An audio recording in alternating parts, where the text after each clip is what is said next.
Welcome to the New Books Network. Hello, welcome to the New Books Network. I am your host, Steven Sakevich. My next guest is Amos Fox, and we will be discussing his book, Conflict Realism, Understanding the Causal Logic of Modern War and Warfare, published by Howgate Publishing in 2024. Amos Fox is a fellow with Arizona State University's Future Security Initiative. Amos is also a lecturer in the Department of Political Science at the University of Houston. He hosts the Revolution in Military Affairs, Soldier Pulse, and Warcast podcasts, and he serves as an editorial board member with the Journal of Military Studies and is a senior editor with the Small Wars Journal. Amos is also a retired U.S. Army officer where he served for more than 24 years, retiring at the rank of lieutenant colonel. Amos Fox, welcome to the New Books Network. Hey, thanks, Stephen. I appreciate the invitation. Looking forward to the conversation today. Yep. Well, on the podcast, we always like to ask our guests to start off with, tell us a little bit about yourself and what is the backstory behind writing this book? So I recently retired from the U.S. Army as a lieutenant colonel. I was a armor officer. So for those who don't know what that means, tanks and cavalry. That was my background. I did that basically my entire adult life. Briefly before that, which helps inform some of what my approach to thinking was. I coached American football, college football for a few years before going into the Army. And so a lot of my outlook on things, on, like how and why things do what they do and why, one side may do something and another does something, that experience coaching prior to coming into the Army really helps. It was like an anchoring thing for me in my outlook on how I approach analytical thinking about any content. That's right. So that's the big background. And then I recently completed a PhD in international relations. Got hired on at Houston. I'm a lecturer in the Department of Politics at the University of Houston. So I teach there. And then I also do a couple of other things. I've got a podcast of my own, Revolution Military Affairs podcast. I'm a contributing editor with War on the Rocks. And in that capacity, I co-host their Warcast podcast, as well as their Soldier Pulse podcast. And there's a couple of other things too. Work with Small Wars Journal. We're bringing that back to life and completely rebranding that.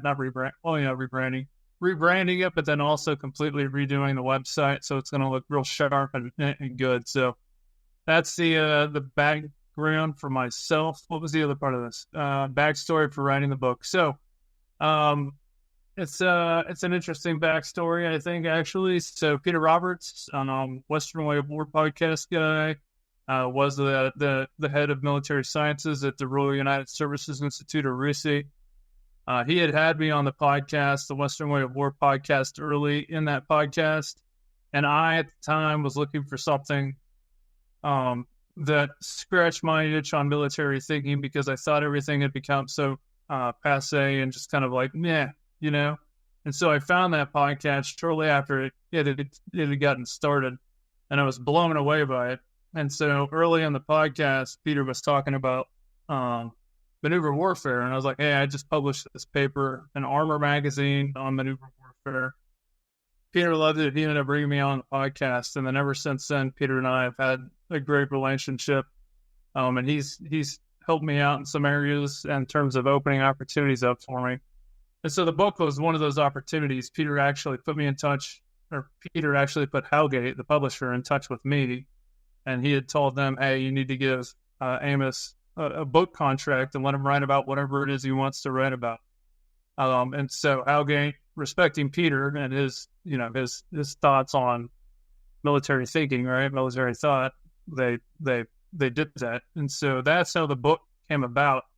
And then just in large part, a lot of, especially the early, well, not even the early part of the book, most of the book reflects my own frustration with a lot of the challenges I assess to exist within military thought today. Very interesting story. And yes, I had, or almost was supposed to have, Peter Roberts on earlier this year for another podcast with his Wars Changed Nature, but I had to interview Patty Walker alone as well. But that was a very interesting discussion. But yeah, you just mentioned how there's certain problems with a lot of military thought. What are some of the challenges as you see it, and which forms the basis of this book? You do explain this a bit in the introduction.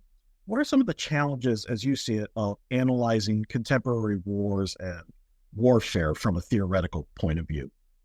Yeah, so that right there is the big part. Like, we no longer approach it from a theoretical point of view in many regards. We approach it from a institutional point of view, right? And when we do that, we're automatically injecting the bias of whatever institution it is that we represent, whether that's represent by what we wear to work every day or represent by what we read and then take as gospel and then use that as the analytical lens through which we look at military problems or military thinking, right? And so, again, as somebody that spent a career in the U.S. Army, you couldn't have a conversation about a lot of things with any kind of objectivity because the bias of the Army automatically, because of the indoctrination process. When I say indoctrination process, I don't mean that in any kind of nefarious way. I just mean by virtue of spending a career in the Army or any institution, you're going to get their preferred way of thinking baked into your mind, right?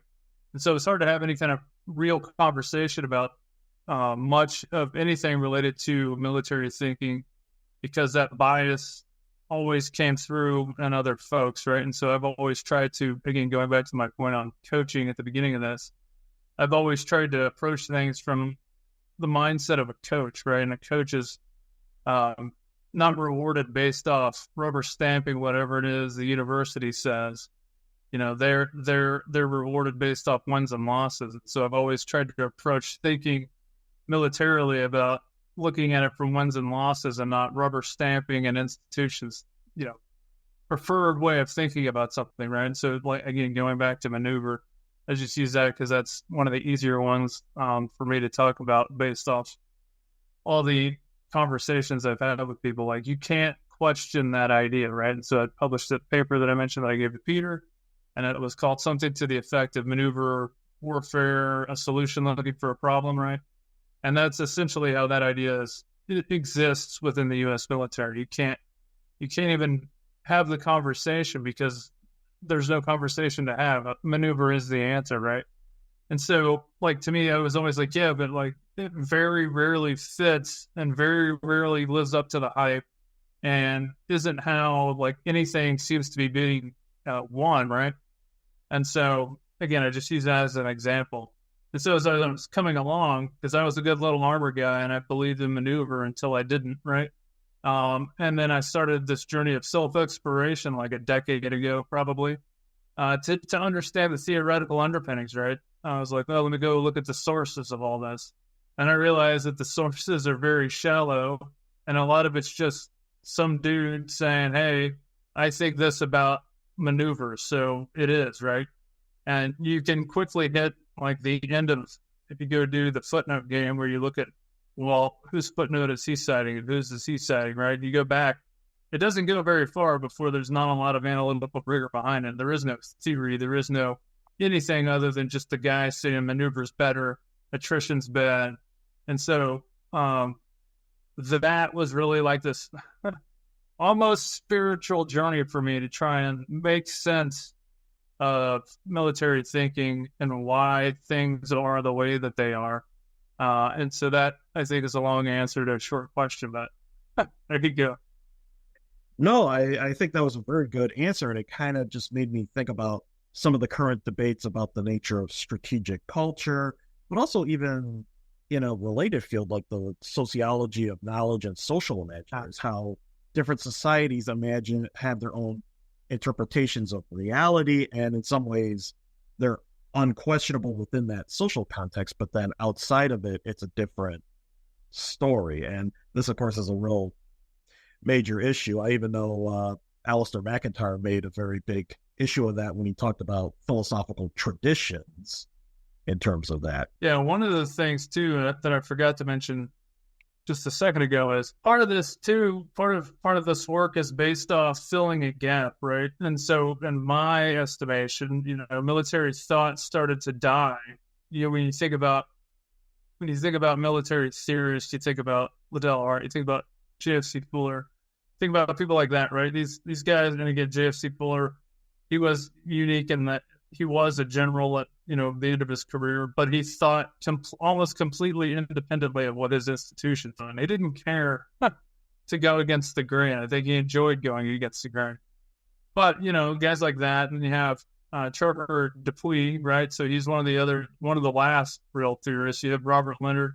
You have a few people that continue on up to modern time, right? Then you still have some guys like John Nagel, David Kilcullen, but a lot of the military theory from a non-uniform perspective, even though I know I just said a couple of people that were all on uniform, but they wrote things that didn't jive necessarily with what their institution thought, right? And so military theorists, right? But international relations is a field of study really got going in that post-Cold War period. And that also happens to coincide with a steep drop in the military theorists, right? So like when Liddell Hart passed and J.F.C. Fuller passed, there weren't a lot of guys like that coming along, guys and women coming along and backfilling that vacuum of thought. But what did come along was IR scholars, and I'm beating up on them because I'm one myself, so I feel like I can do that without having to worry about it. But you had that, and you had the whole rise of think tanks, right? And then that really, like I said, coincided with the decline. And I haven't done any kind of analytical study on this to like empirically prove this, but that's my assumption on just quickly gazing at the field, right? And seeing this. So IR scholarship comes along, think tanks come along, military institutions, at least in the U.S., start standing up really professionalized organizations to do all the military thing. You remember, you have the rise of Training Doctrine Command in the U.S. Army, for instance, and that's really like the home of where, at least at the time, now it's a little different because Army Futures Command and parts of it, but those institutional things on the military side, state military side, also took away a portion of that. So you had, military institutions taken apart, you had IR scholarship taking apart, and there was this massive chasm that developed where there was no true military theorist. And so my goal with this, and just for me personally, is to try and help breathe some life back into that and make military theory not necessarily cool again, because I don't know that it was ever cool to begin with, but something that's not a bad word, right? Because this is part of the problem too. Like, as soon as you say theory, especially in the military, people are like, "Oh no, we don't talk in theory," right? And so that's part of it too. Is making it to where theory can be something that's useful, right? Because theory provides the context, and a lot of doctrine and concepts lack context and just carry over old phrases and jargon. And like a lot of that's not useful. And so theory helps provide the context behind those ideas. Yeah, one scholar who possibly bridged that gap more recently was Colin S. Gray. I know he did work on geopolitics and strategic theory. Was he any influence on your work at all? Yeah, I know too. Yeah, like I just finished rereading his The Strategy Bridge like a few weeks ago, in fact. And yes, because he does say that, and I forget, I'm drawing a blank on the other guy that I just reread a paper the other day because of the class that I'm teaching at Houston. It's teaching right now strategy and international relations. And so as I'm working through the class with the students, I go back and reread this stuff, and I'm drawing a blank on the paper, but part of what they're talking about is like, theory is okay. Theory is actually a good thing, and they both talk about, how, again, if you say the word theory, a lot of uniformed individuals automatically go meathead on you and just kind of like, "Ooh, I don't know what that means. You're speaking big words. I don't speak in big words," right? And so that was definitely part of it where, like guys like that, if they say theory is okay, then theory is okay by me. Yeah. Now, you speak about the institutional tetrarch of military thought, and that consists of strategy, concepts, doctrine, and plans. Can you kind of briefly explain some each of these? Let's start with strategy. Yeah, so when I say institutional tetrarch, I'm referring to like state militaries, right? So the U.S. Joint Force, the U.S. Army, they all basically have this four-legged thing that their military thinking sits upon, right? And so strategy, concepts, doctrine, plans. Strategy is like the big picture, framing tool that's used to help provide the that's kind of theoretical ideas on, hey, these are the places and the threats that we think we may have to encounter. And big picture, because of resource constraints, the ways that we think we want to fight, right? And so that very broad brushstroke approach, that strategy, if you will, informs the concepts that militaries develop. And the concepts are exactly that. It's like the ideas about the future problems that have been identified in the strategy. So if we think, the national defense strategy comes out and says, hey, China's going to be a problem. We think that this is a significant thing we have to worry about, but we're in a period of no growth, yada, yada, yada, right? So then that goes to the concept development side of the house, and concept developers then use that strategy, but then also not necessarily like directly use that strategy, but they use the guidance that they get from wherever they're organized within the institution. And they use that to start framing out a concept, which is, again, very much, and again, there's many different types of concepts, and it also is dependent on where you work and who you work for and what country you're working for and all that. But, there's concepts about the future, right? And that's, using the Army as an example, the Army operating concept is essentially the organizing idea for how the Army is going to operate either at a specific time or in the future, right? Depending on how it's framed. And that organizing idea is what basically provides the baseline for doctrine development. So if you look at, the Army's current doctrine, the U.S. Army's current doctrine has multi-domain operations. Multi-domain operations is informed by the concept multi-domain operations. And I forget what year it was published, but it came out on whenever 2017, 2018, the concept did for Army Futures Command, right? And then the updated FM Field Manual 3-0 operations, which articulates multi-domain operations as a doctrine, that came out in 2022, right? And so those all feed into one another, right? And at the end of the day, those drive plans, right? And that's how militaries take the ideas that their institution said, this is how you will do X, this is how you will visualize and think about X, and then they go and do it, right? And so that tetrarch, by and large, gets in the way of thinking clearly about military problems because it injects the institution's bias, right? Regardless of what the case may be, narrative driven, like, hey, we don't fight this way because we don't want to get a bunch of people killed, right? Even if they do fight that way and do get a bunch of people killed, but they don't say that because, they know that these things are also tools, messaging tools to their population, to the governments, the people that write the checks and whatnot. It's also influenced by procurement strategy, right? So, like, if we look at the U.S. Army again, too, the Army modernization strategy, got 5 pillars, future vertical lifts, long-range precision fires network, soldier lethality, and a 5th one I can't remember right now. But like that informs, that's another strategy. It informs the concepts. It informs the doctrine. It informs how soldiers think because that's what's being pushed upon them, right? And so procurement strategy influences doctrine, and I think that's a part that people forget. And that's not any kind of like nefarious collusion-based conspiracy. It's a fact. The Army modernization strategy directly impacts doctrine. And so that's when I say like that those things get in the way because they are biased. It's injected to trying to objectively understand causality between, why is Ukraine winning in this conflict as opposed to Russia, right? Or what's better about Ukrainian tactics here versus Russian tactics there. Or, if, Russia takes Avdiivka, does it matter how they did it if they were successful, So these are some of the questions, and I think the institutional tetrarch gets in the way of clearly understanding. And so that's why I think it's worth noting and calling out and saying, hey, this thing exists.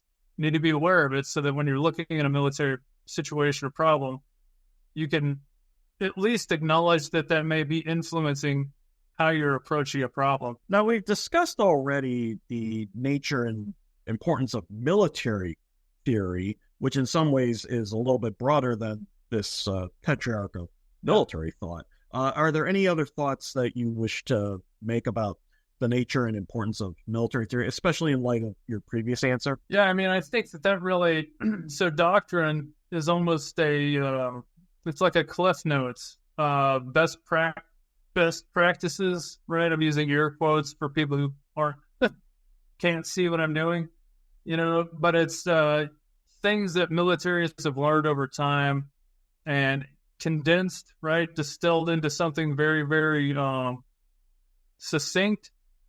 And as a result of that, the context, the reasons why, right? The other options also associated with that get swept aside. Whereas if you look at military theory, if you go crack open a Trevor Dupuy, his name I have trouble saying, Trevor Dupuy book, you see the data that supports the arguments. Whereas if you crack open somebody's doctrine, you just generally see the argument or the answer to the test without seeing the question and all the math that went into providing that answer. And so that's why I think it's important, because I think doctrine, by and large, has come up incorrect and insufficient, especially over the past, again, as somebody that was in the U.S. Army, for the past 20 plus years, like doctrine has been wrong.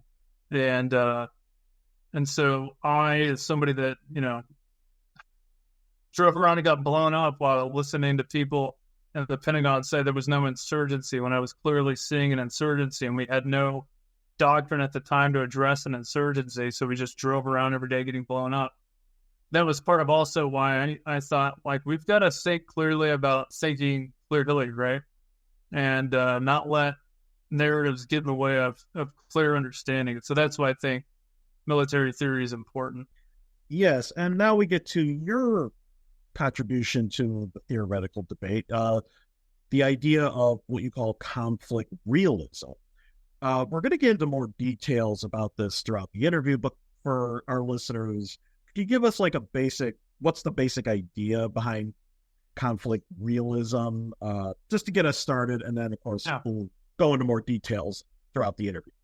Yeah, so I think the realism, right? So what's really going on is the basis of the whole idea. And so again, we try and strip away, scholars advocating their own interpretation of a conflict. We try and strip away historians who are trying to shoehorn Clausewitz into every instance and being like, oh, look, but if you just follow Clausewitz, this is where truth lies, right? We try and strip away, again, like I've talked to your bit length so far, like military thinking, bias, and narrative from all that, and just find the true causality of what's going on in war and warfare, right? Why does, if A plus B equals C, right? We want to understand that, because right now we're just seeing C, and we maybe have A, but B is just like unknown or fuzzy, and let's not inject, international relations theory where it doesn't fit, historical thinking where it doesn't fit, military thinking where it doesn't fit. Let's find the true reasons why things are happening. And so that's a big part of it, because again, like I said, like having been a football coach, like you have to figure out the causality between what you're doing and what's occurring, right? And it doesn't matter what story you want to tell yourself, like there is a relative truth out there, right? And so that really was the heart of all this. And again, so the same thing, getting blown up all the time and hearing that, no, there's no insurgency. No, dude, I'm seeing an insurgency. And so that's really like the baseline idea. And then I also try and focus on, so futurists, right? They're cool. They're great. They've got great books. They write great stories. They do great presentations at, Fort Moore in Columbus, Georgia, and this and that. But a lot of what they're saying is cherry picking information and taking things out of context, or, completely removing the context. And so I'm trying to inject context back into the conversation too, right? And so part of that is I try to focus more on what's probable versus what's possible, right? Futurists always talk about what's possible. I mean, anything is possible, right? But what's likely to be the case? And you can look to causality of, and I'm being very generic, but armies in the field, right? Militaries in the field, and get a basic probable outcome, right? And you can also extrapolate things like, we think the future of war is going to be all these robots and this and that, right? That may be the case for like one or two countries, maybe, but then at the end of the day, like, that's probably not going to transform things. It's just going to make a small modification to how wars are fought. So those are the big ideas. Then I also try and use what I call the subject-based assessment, which is the way that I went through and analyzed the process or the thought process associated with the things that I looked at. Yeah, and this is kind of a common argument I keep hearing in regards to the current war in Ukraine, how in many ways it's almost like World War One, but with more sophisticated technology like drones and so on. But in its essential character, it would not be out of place with what soldiers had to deal with on the Western Front. Yeah, I think that I agree, but I also think that gets to the larger point that there are very, very few things in a war that are truly transformative, and by and large, war for the most part is basically, again, I hate being a Clausewitz quoter, but it's a contest of wills, right? It's two forces basically slamming up into each other, and then whoever can outlast either. I'm also not a big will person. I think that's so intangible that it's not helpful. But whoever can outlast the other, and this is why I think exhaustion is incredibly important when we think about wars and how wars are fought and won, is like whoever is crap, I'm out of stuff, I can't keep fighting. That's the person who loses, and the person that can inflict that level of death and destruction and loss on that other person is the one who's going to win. And so I think that's just an important aspect to appreciate as we think about this. And so when you look at Russia, Ukraine, like, it shouldn't be a shock. You know what I mean? Like the other thing to remember, and this is one of the things. So I've got another book that I'm working on with for Bloomsbury Publishing, and so it's called Maneuvers Dead, Land Warfare in the 21st Century, right?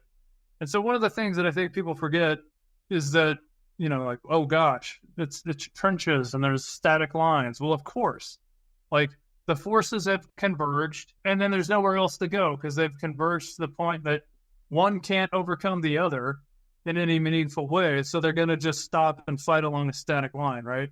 So, like, no kidding, like, what did you expect? Some big, like Ukraine's, I say this, they kind of did, but Ukraine's not going to go darting into Russia, and try and encircle Moscow.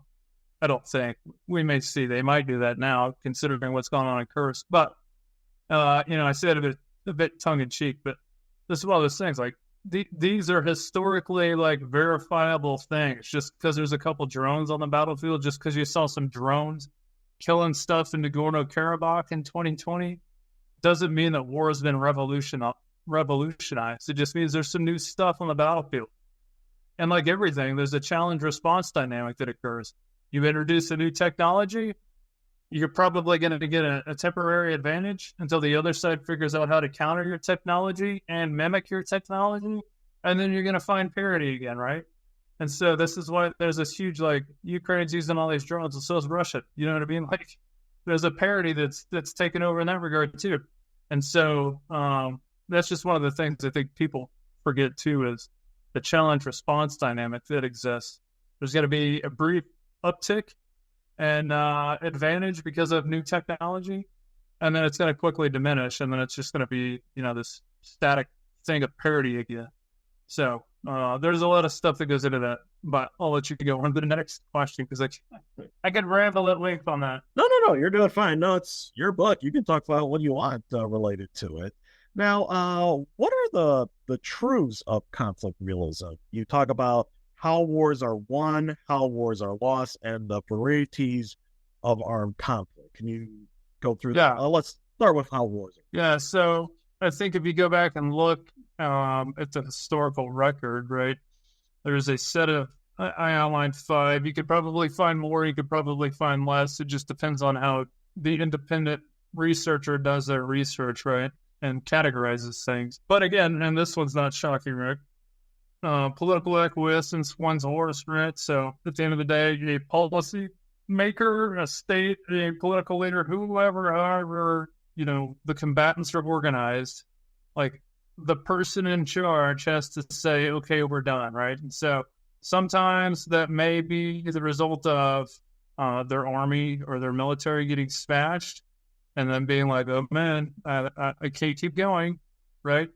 And then sometimes that's due to the cost on the civilian population, right? So if you think about the Vietnam War, right, that was a big consideration for why the U.S. finally decided to leave that conflict, right?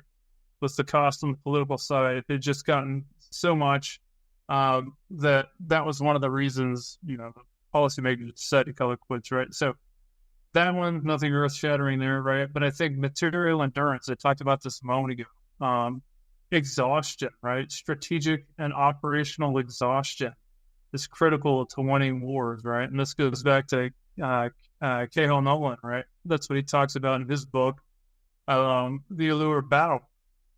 Wars are won through, unfortunately, bloody, destructive, exhaustive, attritional conflict, right? And so, again, if you go back and look, I haven't seen anything in a long time that just shows, especially if you look at like relatively evenly paired militaries, like the U.S. Beating up Panama or the U.S. beating up Grenada, that doesn't really count, right? But if you go back and look, there's not a lot of situations in which endurance, right, exhaustion didn't actually drive the outcome of the war. So I think that's incredibly important. That has to be understood as a way in which wars are won, right? In this war in Ukraine, for instance, it's not going to end until somebody's basically out of stuff and can't continue to fight, because the political will on both sides, I think, is significant to the point that like neither side's going to step down and accept any kind of peace agreement until they're just at the point where they're like, man, I don't have anything else to put into this thing, whether that's, money, military equipment, people, or if people are part of this exhaustion equation. And so that has to be considered. So that's tied in there with human endurance and material endurance. And then this is I'm reading from the book here. Combatants win wars by iteratively cycling through destructive campaigns that deplete an adversary's political material and human capital over time, right? So again, that idea of exhaustion. And then the other thing, and this is part of what I was banging on earlier about, but combatants win wars by applying pragmatic, situationally relevant solutions to unique problems on the battlefield, right? So not adhering dogmatically to a doctrine, a way of thinking about how to do war, right? Ukraine, they tried to take the U.S. dogmatic beliefs in maneuver warfare back in the summer of 2023, right? And they tried to do their big summer offensive, and it failed miserably, and so that's one of the things, like this, we can't have dogmatic beliefs in the application of a certain type of fighting, because that's a quick way to lose. And it also telegraphs how you're going to approach a problem, right? And so wars are often won by whomever can pragmatically adjust and apply combat power to a specific situation. Yes, this reminds me of an argument I made in one of my previous interviews on Ukraine and the future of war, where I made an analogy to World War II. Yes, we were kind of doing maneuver warfare, maneuver quotation marks, air quotations, my turn to do that, in Europe, but then in the Pacific, we're doing a completely different type of warfare, like a real slugfest in the jungles where the Japanese are just not giving up until the last man. Whereas in Europe, you're facing the Germans. Yes, they're being very determined in their defenses, but it's not the same thing. It's almost like each conflict is unique in its own way. Even so, even the Japanese fighting in China or even later against the Soviet Union and Manchuria, that's a different category than what was going on in the Pacific. And this is the same military fighting. Yeah, I think that's an incredibly important point. And that reflects this idea that we can't always, you can't look at a situation and just say, this is how they're going to fight too, right? Because everything is situationally contextual. And so physical terrain, this is another point that I think I really try to make in the book. Like, terrain is deterministic far more than what we want to believe and accept, right? And so you may want, and again, I know we keep talking about maneuver, but it's the topic du jour today for whatever reason. But you may want to do a maneuver, right? Because you think it's really cool and saves lives and this and that. But man, if the terrain doesn't allow for maneuver, right, then you're probably just fighting straightforward. Or positionally, and positionally, again, that's another concept that is completely misunderstood. But you're probably fighting in a way that is not of preference, but informed more so by the physical environment that you're in. And so, like, to your point, like, it's easier to do maneuver on the wide open, plains of Central Europe. It's a lot harder to do it when you're on a bunch of islands that are really small, and you have to just go island to island. And then those islands also aren't just flat plains. They're very mountainous, very craggy, covered with trees, dense jungle. So again, you're not maneuvering there. You're just fighting forward and trying to kill everything in front of you along the way. So that, I think it's important to understand that while some ideas may cross-pollinate across everything, you also have to take everything in take a discrete approach to understanding every situation. Yeah, even getting to mountainous terrains like you saw in Afghanistan, or even to go back to my analogy to World War II, you see it in Italy where the Allied advance was much slower than it was in France, or even what the Germans had to face in Norway, which was not quite blitzkrieg as we commonly think of it. Yeah, no, that Italian campaign, it's like the forgotten part of World War II in many regards. And that was like tough fighting, working your way up the boot, all those different landings that we had to do, Anzio and whatnot, and fighting up through Monte Cassino and all that. It's and that's where I think I hope that this book helps open up some eyes.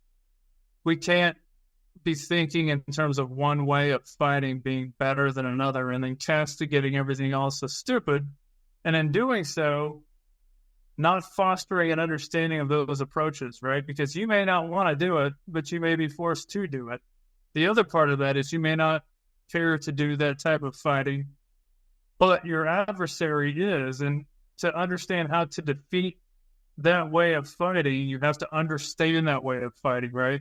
And so if you aren't even exposed to the ideas, and this is why I have a chapter in here on sieges, right? There's very little discussion on sieges.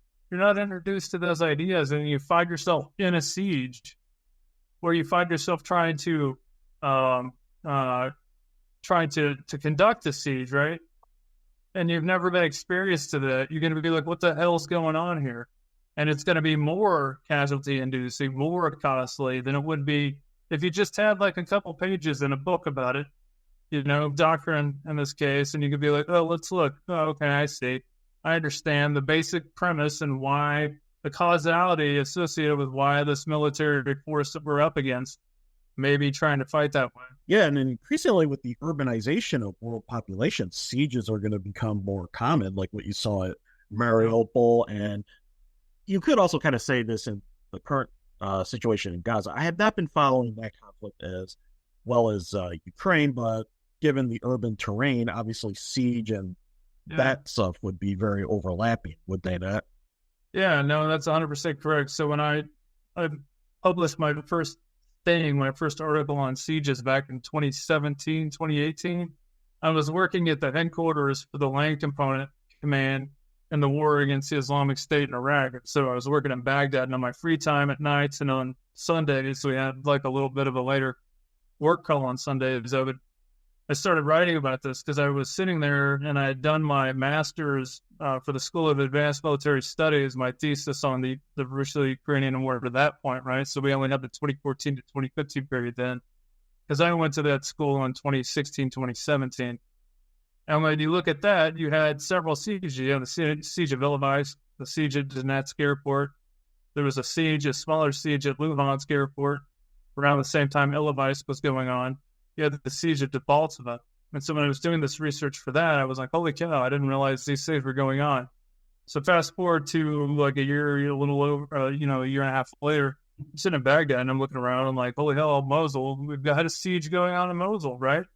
And then when you step back a little bit and looked, a little bit previous in that conflict against ISIS, there was a siege in Ramadi, basically. And then when you look over in Syria, there was several sieges still actively going on, right? You had the siege of Raqqa, the siege of Aleppo, Deir ez-Zor, Kobani, right? And so I was like, what the hell's going on here? There's tons of sieges, but nobody wants to talk about it because that word has, a loaded baggage to it, where if you say, like, well, that's not really what they're doing. No, that is what they're doing. And if you look at international humanitarian law, there are significant provisions within there pertaining to sieges. So let's talk about sieges, because if we find ourselves slowly encircling somebody somewhere, we want to make sure that we're adhering to international humanitarian law.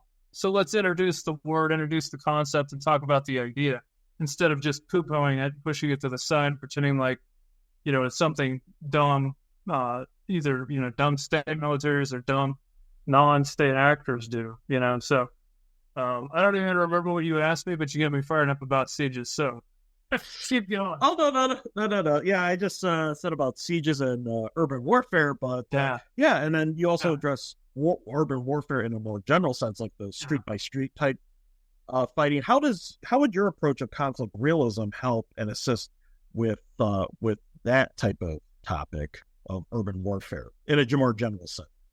Yeah, so I think first off is it, and it's, urban warfare has become a bit more palatable here lately because of all the urban conflict or urban-based conflicts that have been going on. But when I first started writing about urban warfare, also around the same time, at 2017 time period, it was not as accepted as it is today, and there was very little indoctrination about it. There was very little larger discussions on it.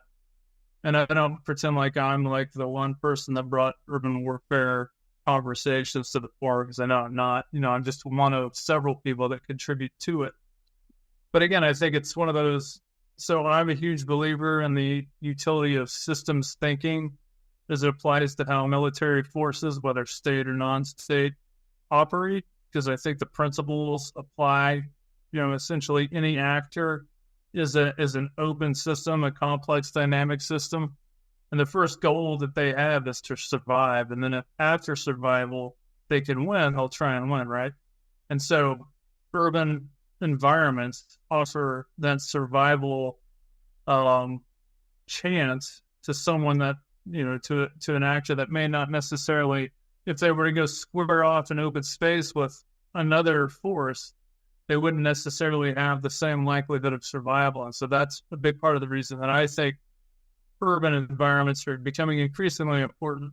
And then at the same time, again, almost the identical argument exists for, as urban environments become increasingly more important, sieges are going to become just as important, right? Because that's like the natural response, essentially, to urban warfare. Do you go in and try and fight blah, blah, blah, or do you surround the city and then try and, there's a couple different ways you can go about conducting a siege, but, do you try and starve out the military force, or gradually, incrementally, concentric circly squeeze them, to the point of exhaustion? So, yeah, I think that's those two things I think are inseparable. Yeah, one of my previous interviews on urban combat on the Eastern Front during World War II, my guest, Anthony Tucker Jones, he just said, well, the most efficient way to deal with an urban opponent is literally just obliterate the building that they are in. That's pretty much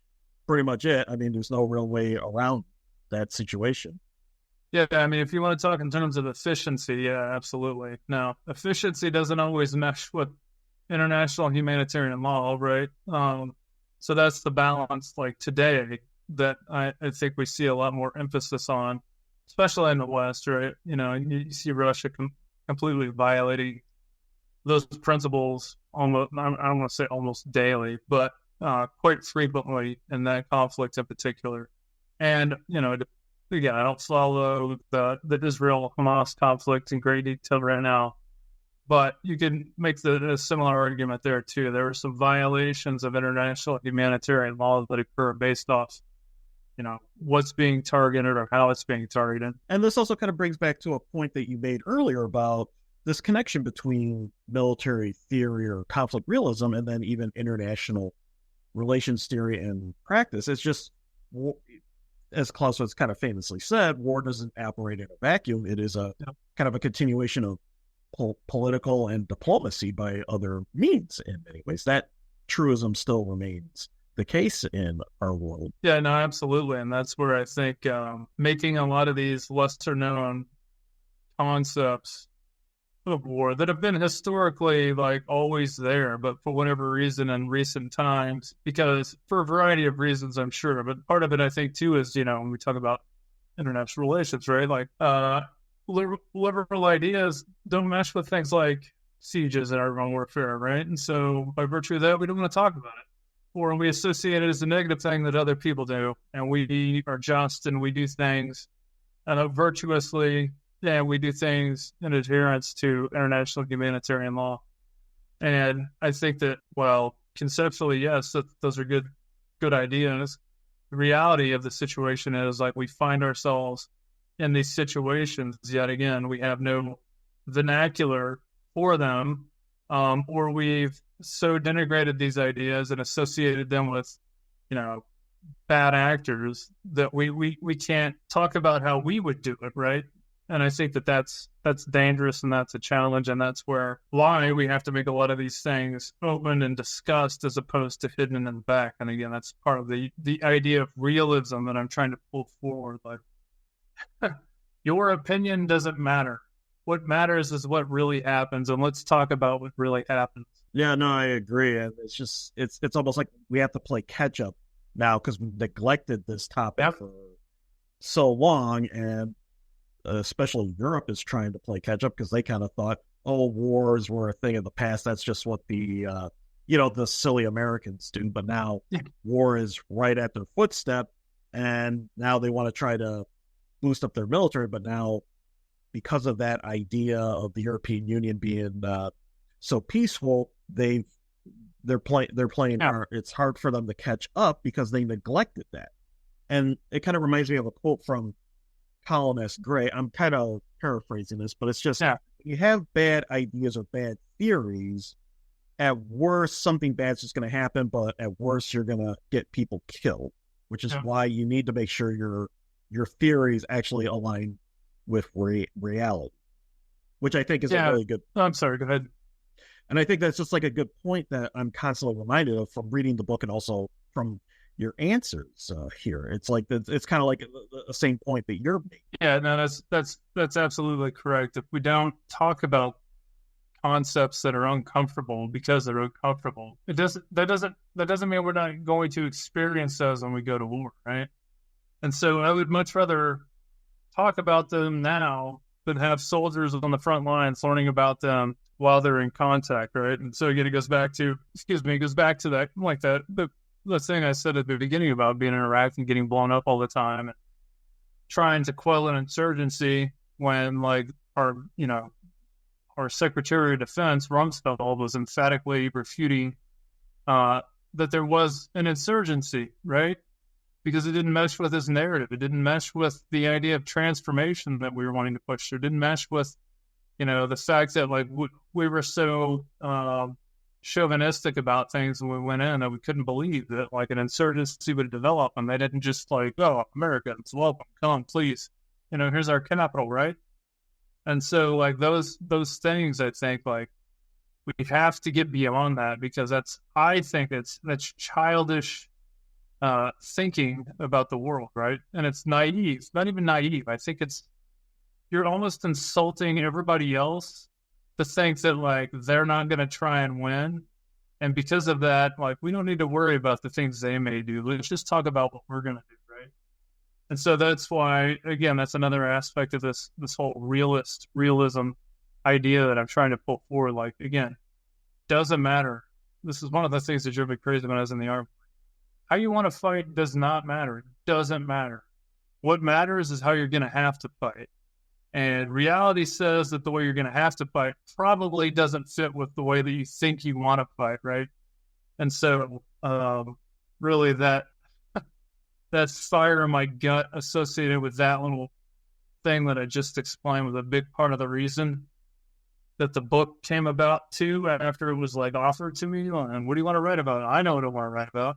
And that's why the book is named what it's named too. Like we need to be realistic about what's going on in our conflict. And it's not big, cool maneuver warfare type things. It's not this amazing array of precision munitions that we can levy at a target and then walk away without having anybody killed, right?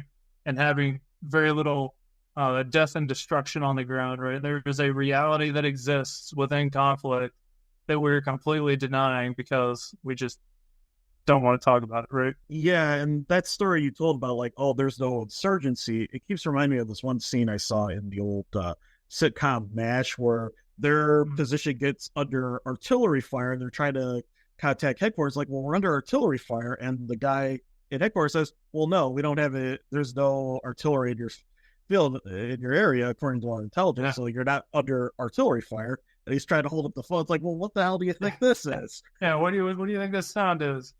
Yeah, no, I mean that's the reality a lot of times. Like you'll hear some U.S. generals like, we don't do maneuver or we don't do attritional warfare. I'm like, bro, go look at Mosul, go look at Fallujah, go look at this, go look at that. We do it, So like, let's talk about it. It's the same thing too with the General Cavoli talking about what did he say? Precision beats mass, or something to that effect. And he said this like a year or two ago, and I think I quote it in the book, and I'm like, reality says you're wrong, and reality actually shows quite the opposite. In most cases, like, you need mass because precision, and this is part of the problem. This is a bigger problem, I think, with military thinking today, and a lot of the stuff that comes out of international relations, think tanks, whatnot, is this idea that like precision is going to save the day and drones are going to save the day, like aerial drones, armed aerial drones, right? Like those don't take and hold ground. And at the end of the day, like wars are often about like who's on the ground at the end of the thing, right? Because that who's on the ground at the end of the thing influences how negotiations amongst policymakers shake out, right? And drones, long-range precision strike, none of that is people on the ground holding territory. And that, to me, like in my research and my, the readings that I've done, that's how wars are won. It's not won by look at all these precision munitions that we were able to bring in here. It's like who had a rifle on the ground at the end of the conflict? They could say, this is ours, you don't get it, right? And so I think that's, again, going back to realism, there's nothing more realistic and realist than that. No, and that's almost like a debate that happened even from the first Persian Gulf War, where they tried to argue, oh, if we just precision strike the Iraqi command structure, then we don't even need to have a ground war. But then many people said, well, yeah, we did all that, but the Iraqis were still there until we pushed them out. So it's almost like we're continuously having this debate because a lot of people are still having this mentality about precision strikes and, how to fight the perfect war or how the fog of war is going to be abolished and all that. But yet, yes, we have open source intelligence like in Ukraine, but yet we still have a fog of war right now. Yeah, and that's, again, it goes back into that whole competitive environment, right? One side's trying to beat the other side's trying to beat the other. And because of that, you're always going to have a sub-optimization that occurred, right? So let's say this precision strike munition at its test range in Yuma, Arizona can do all these things, right? And we're going to go in and still, we're going to put in some electronic attack on this thing and try and make it not do what it does. But there's competing interests for that thing doing what it's marketed to do, right? Then when you put it in an environment where somebody's really trying to like not get killed by that thing, they're going to do a lot of different things to that system to prevent it from doing what it does, or at least prevent it from doing it as well as it could optimally, right? And so this is another thing that I say we have to consider, is this idea, and I've talked about when I was on Peter's, I was on Peter's other podcast too. I was on the Western Way of War, but then also the other one, I forget the name of it, This Space War. And one of the things I talked about on both those was this idea of like sub-optimization factor, like whatever anybody says, any military says, any think tank, any analyst, anybody, you need to apply like a 20% sub-optimization factor on effectiveness, right? Like, we think we're going to be able to go out and do this, and these are the outcomes that are going to be achieved, right? Okay, well, times 0.2, that's probably more accurate about what's really going to happen. And so, again, a lot of this goes back to my own personal experience driving my research. We're gonna, when I was in Baghdad last time, there was this whole, I've told this story to people before, so if anybody who's listening has heard those, bear with me again. But there was a situation at the end of Mosul when I was talking to another guy, a British guy that worked in the headquarters, and it was like the scene in Spinal Tap with this amp goes up to 11. We were having this conversation about Mosul after the fact, and I was like, it'd be interesting to like go back and rerun this with precision or with non-precision munitions and see how the outcome would change. Again, you can't do that, obviously, but it's a good, it'd be a fun thought experiment. And he's like, oh, why do you see that? I'm like, well, because like we still flattened the city and we used all these precision munitions. So what did it matter that we were using precision if we still flattened the city? And it was, he couldn't get past the fact that he just kept coming, every time I would try and like rephrase the statement, he would just kept coming back to, yeah, but we used precision. And I'm like, yeah, but dude, like the city still got flattened. So like, how is that any better than using regular ballistic, artillery or ballistic rockets or whatever that case may be in terms of munition itself or delivery system, right? And it just kept coming back to that. And I felt like that scene in Spinal Tap when Rob Ryder's talking to the guitar player and he's like, why don't you just make 10 louder? And he's like, yeah, but at least go up to 11. Like 11's inherently better, And so like this is part of the problem too, is we have these, I don't even know what you call it. To me, it's like a dog whistle of facts that we try and generate. We just say, oh, precision. Everything's good. Quit thinking about it, when in fact, like, precision may be accurate, but accurate doesn't mean effective. And that's one of the points I make in the book, too, in the chapter on precision strike, the precision paradox, is that, we have things that conceptually, theoretically, are going to be cleaner, better, more effective, but in reality, again, apply the 0.20 sub-optimization factor, and that's probably going to get you closer to how those things really shake out. Do you think there's like the common phrase is like a silver bullet mentality, like this will just work every time and this will do that, but then they don't really consider that, no, in the chaos of war, some things are not going to work as well or anything, and it's just, you got to prepare for that potential. I'm trying to not be mean or rude, but I think a lot of people don't,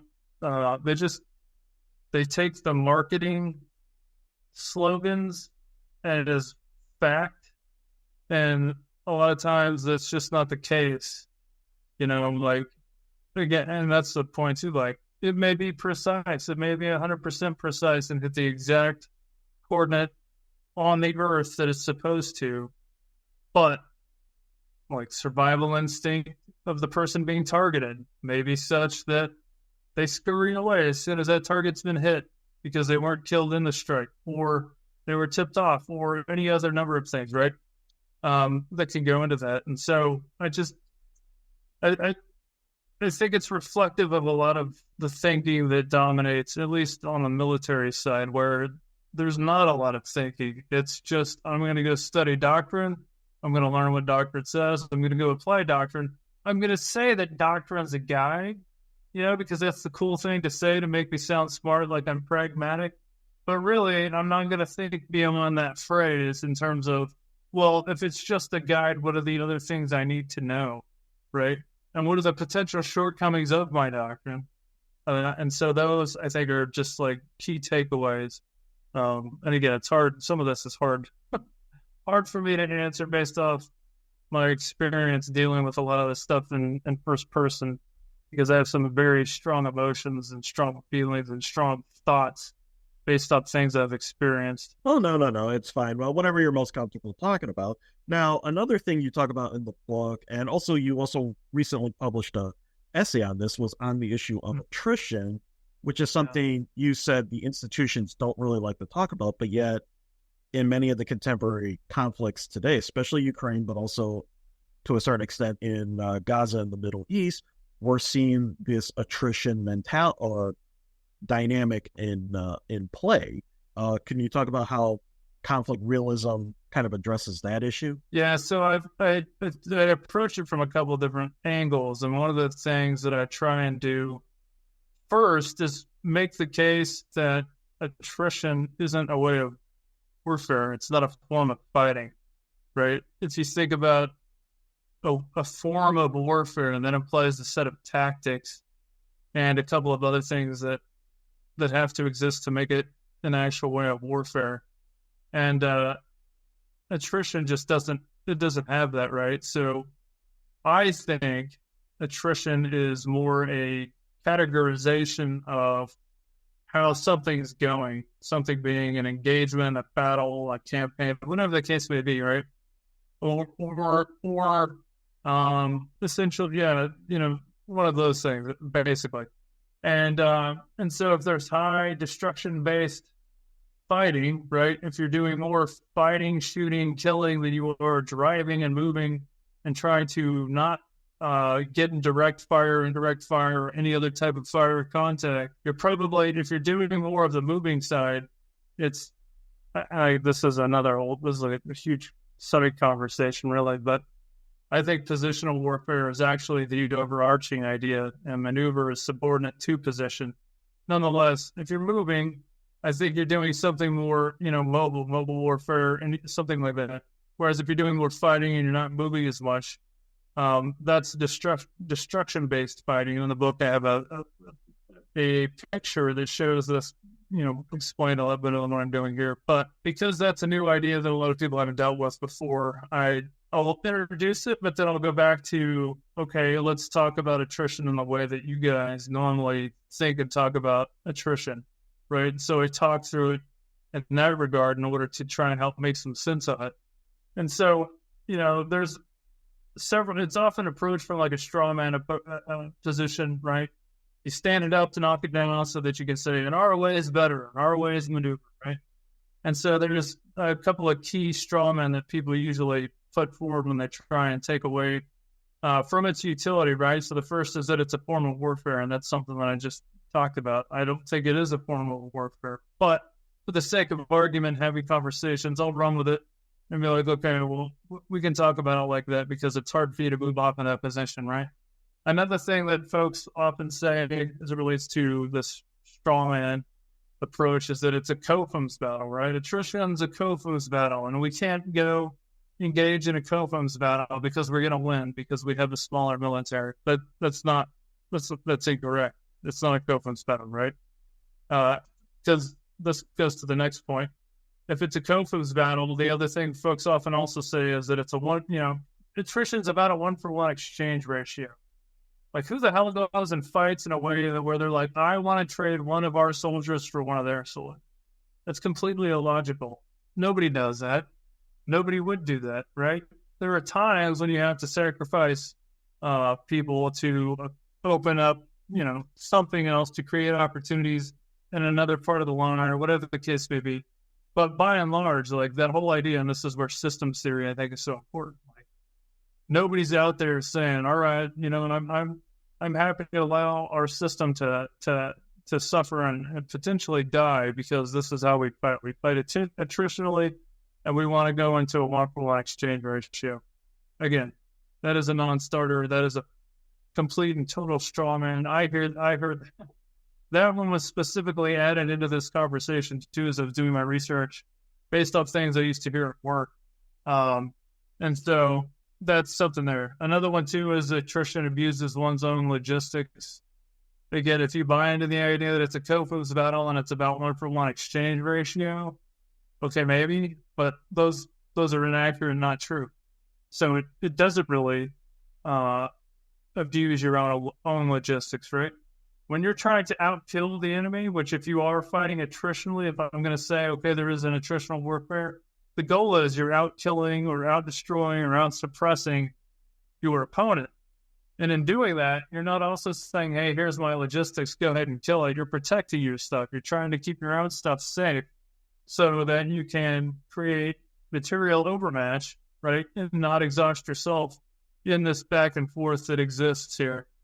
And then again, it's a lesser form of warfare that's a complete made-up narrative that people that were trying to sell airline battle in the late 70s and early 80s could get going. Again, I cite it in the book. I'm working on another book, and I'm citing to get there. There's some really bad, I don't even want to call it scholarship, bad literature that came out in the late 70s and early 80s that really pushed this idea. There was the U.S. military, again, trying to sell airline battle. That was one of the arguments that they made as well. And so, again, if you just go through, it's in the book. If you go through, do the read the book, read the article that came out in Military Review in September, you'll see very similar arguments because I'm trying to like really push this idea that it's not a bad thing. It's something that has to be done.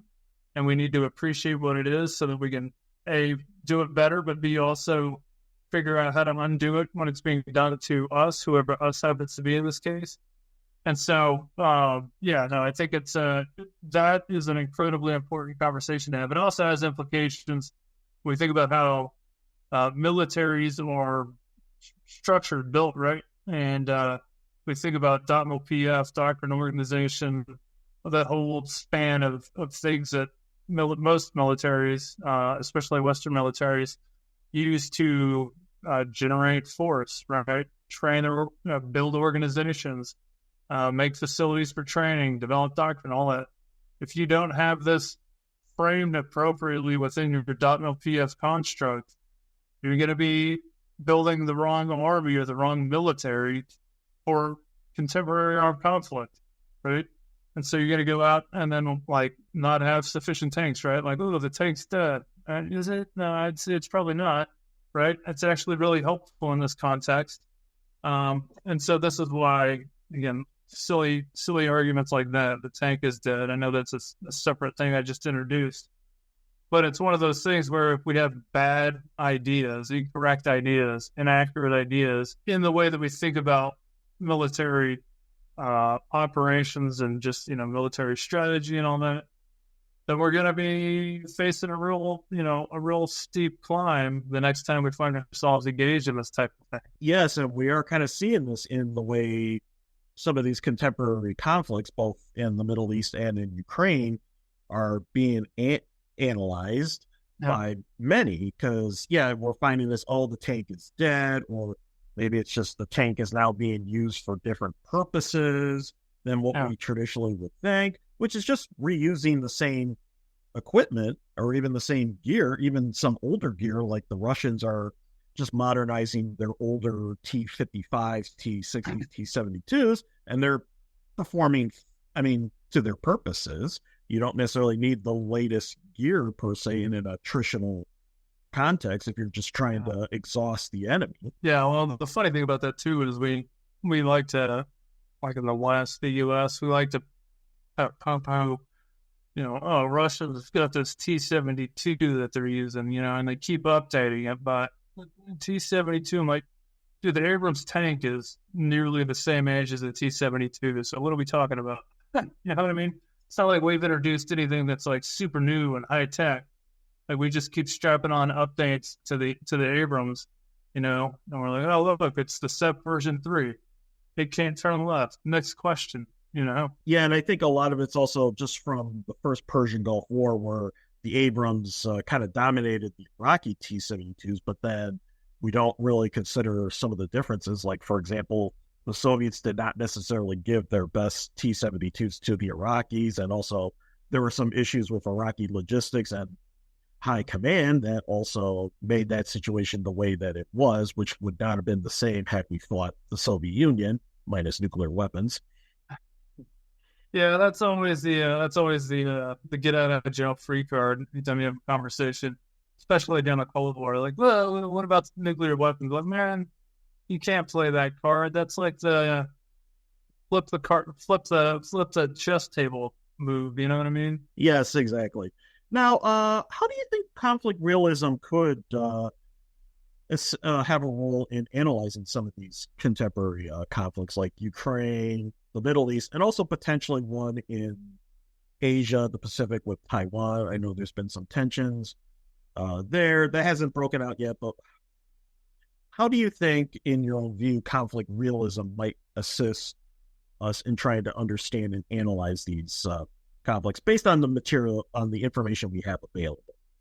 Yeah, so I think the main way is that it shows that we can't just assume quick, rapid victory and highly effective outcomes, and that we can avoid certain things because we don't want to do it, And so, again, this is why there's a big part of the conversation in the book is systems theory, and systems theory is interwoven throughout, right? The first rule of systems theory, I'm completely paraphrasing, is survive, don't die, right? But if you don't die, try and win. And so we in the West tend to look at these situations as though our opponent will say the words, they're rational actors and they, operate with, in accordance with economic, ideals in terms of not doing things poorly. But then, like, we say that, but we don't really mean it, and we just think that most of the opponents that we'll face are just dumb, or that they'll be afraid because of the flag on our shoulder as we come and in peace to liberate, or whatever the case may be. In reality, like, that's not the case. And so the book, I think, hopefully, my hope is that people read it and they'd say to themselves, like, I need to go back and push back on my boss and be like, hey, look, boss, there are plenty of situations where what you're saying has been said before and history proves it to be incorrect. And here this book, makes the case for why that is the case. And so, and that's why I picked the topics that I picked for the key chapters, right? Precision strike, not a silver bullet, right? It certainly has effects that are quite helpful, but at the end of the day, it can't do it on its own. So let's quit pretending like it can. Same thing too, and I don't have a chapter in here on drones specifically, but drones are the same. They can't do it on their own. Like, if you don't have a land force that can go in and occupy territory and withstand the rigors of combat and not just completely collapse upon itself, then you can't go win wars. And so that's the other key point here with the book, is hopefully people read it and they say exactly what I just said. And so, when we're thinking about force structure and force design, we need to develop not smaller forces that are lighter, more mobile, and more deployable. Probably need more deployable forces, but not something that is so light and so small that as soon as it is engaged with whatever the case may be that an enemy is bringing to bear, that it's completely inoperable, right? Whether it's been destroyed or it's been because it's operating so dispersed from its higher headquarters and its supporting forces It can't do anything, right? And it's isolated and then it just withers out vine and dies, right? So the idea is that hopefully this book makes people say, hey, wait a minute.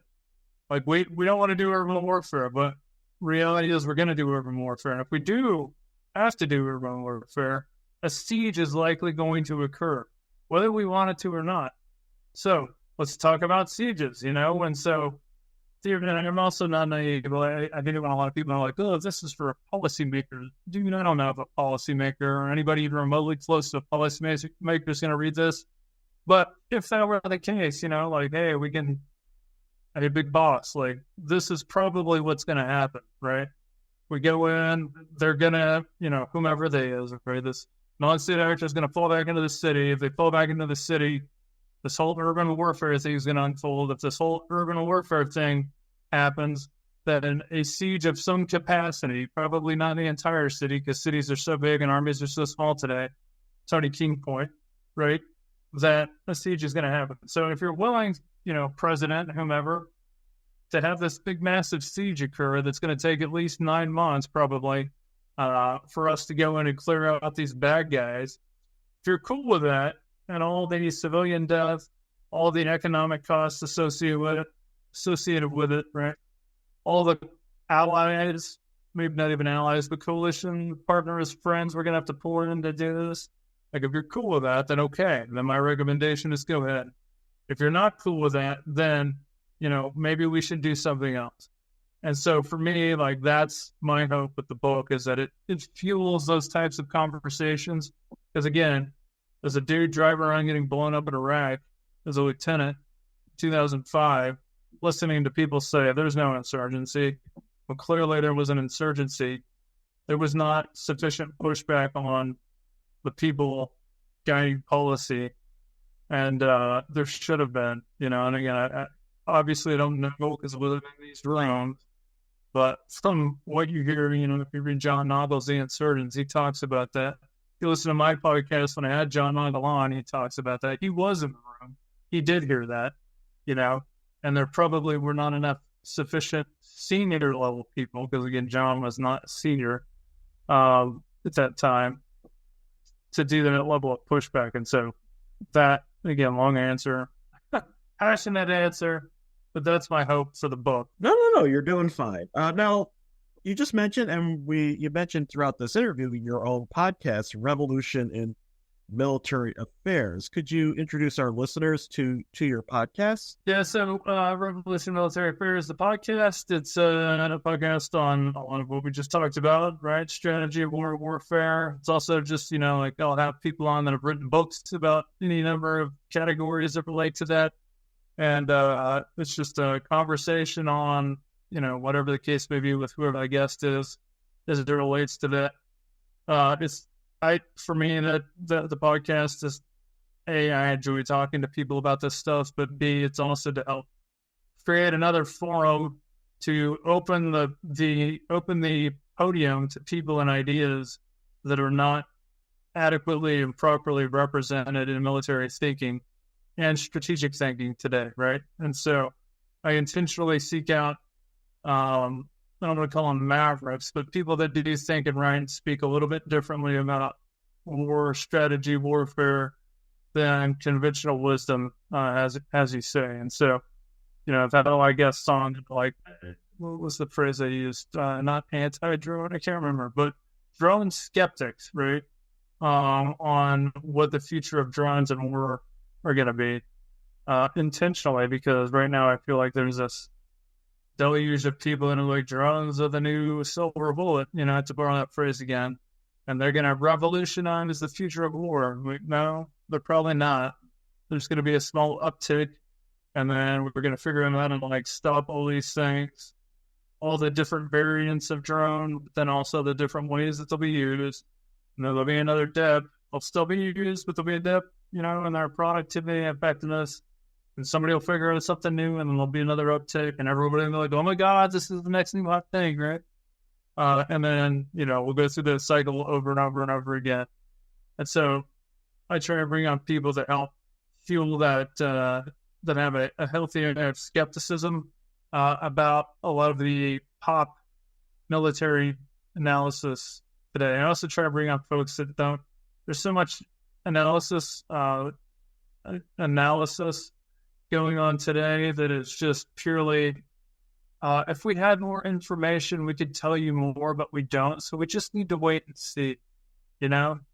And it's like, dude, you're not doing any analysis. Like, that's just, like, you want the answers to the test and you don't have it, so you're going to wait and see. You know, like, that's not analysis. And so I try to bring on people that have fresh thoughts on what's going on and are not afraid to make that's part of the problem, I think, too. People are afraid to be wrong. And so they're afraid to put ideas out there, you know, like my book. Like, I may be wrong. But it's cool if I am, you know, like, write another book somebody later and tell me I'm wrong and show me where I am. Same thing, too, with, like, the podcast. I don't mind having being wrong, and so I'm not afraid of being wrong. And so I'll bring on people to have conversations that, you know, not always, but sometimes I'm countering conventional wisdom because I'm not afraid to be wrong and put myself out there. No, it's a really good podcast. I listened to it as well, and there will be a link. So I do encourage any of our listeners who enjoyed this conversation to check out this podcast. Now, is the name a little tongue-in-cheek? Because revolution in military affairs was kind of coined for a lot of that pop analysis about all these big revolutions and in war, drones and all that. Totally tongue-in-cheek. It started off as a joke, but then I also wanted to have a name that was like something that people would remember and that was catchy. And so I was like, you know what, this is kind of funny. Like, I'm poking fun at the fact that, you know, these revolution military affairs are going to revolutionize warfare when, you know, X percentage of the podcast content is to say, no, that's actually incorrect or wrong. And there's a lot of continuity in war. Continuity in war isn't a bad thing, nor should it be boo-booing because, like, well, it's just old thinking. Nah, I mean, a lot of war is fairly constant. And so, yeah, no, it's totally tongue-in-cheek. Yeah.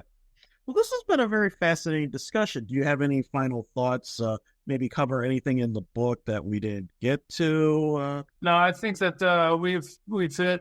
I mean, I could talk at length about a lot of the stuff in the book. So no, for the sake of time, I think we're good on that. I do thank you though for the invitation to come on the podcast and to. I appreciate the fact that you picked up my book and that we're willing to talk about it here, and that you've been. Hopefully, it'll get at least maybe one or two more books sold.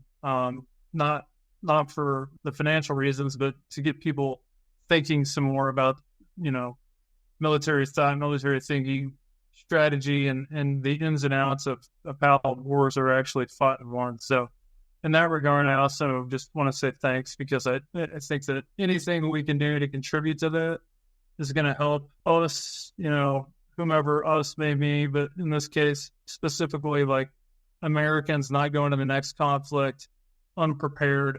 Same thing, too, with our friends and allies, right? We don't want them to go into the next conflict unprepared and then be wondering why their industrial base can't keep pace with the reality of conflict, right? Well, did you really understand what it was, or did you believe something that you thought was going to be true, right? And so, all that to say, I'm good. Nothing else to say about the book. I appreciate the opportunity, and it's been a lot of fun. Yes. We always like to end our interviews by asking our guests, what are you working on now? And you did mention you had another book in the works. Can you talk a little bit about that?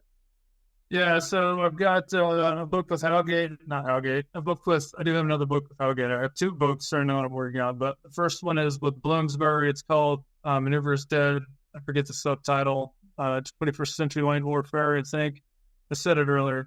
But that'll focus primarily, I mean, it's in the title, on 21st Century Land Warfare and the relationship between maneuver, positional warfare, and attrition. And so that's the big thing I've been working on right now. And again, that I think is important, not because it's some kind of fun little, you know, Command and General Staff College report, but because those ideas have serious impacts and should have serious impacts on .LPF and how military structure themselves, educate themselves, train themselves. So there's that book. And then this last week, I forget which week, but we got another book with Howgate, which is the publisher for Conflict Realism. and that one's on multi-domain operations. So just got that one contract signed this week. Franz Steppengatti is going to be, or not is going to be, he's the co-editor for that book. So him and I are putting that one together. And that's an edited book. So there may be a chapter that I'll write, or there will be a chapter in there that I write. But then we're pulling in, we're in the process right now of pulling in, I think probably 12 chapters from different people from different countries, but then also different services within the U.S. and different places to help us put that book together. So those are the two things, the big things that I'm working on right now. There's a bunch of small stuff. Sounds exciting. Well, maybe when you finish those books, we could have you back on the podcast. Yeah, no, absolutely. Happy to come back whenever you'd like. Amos Fox, thank you for joining us on the New Books Network. Thanks very much, Stephen. I appreciate it. It's been great.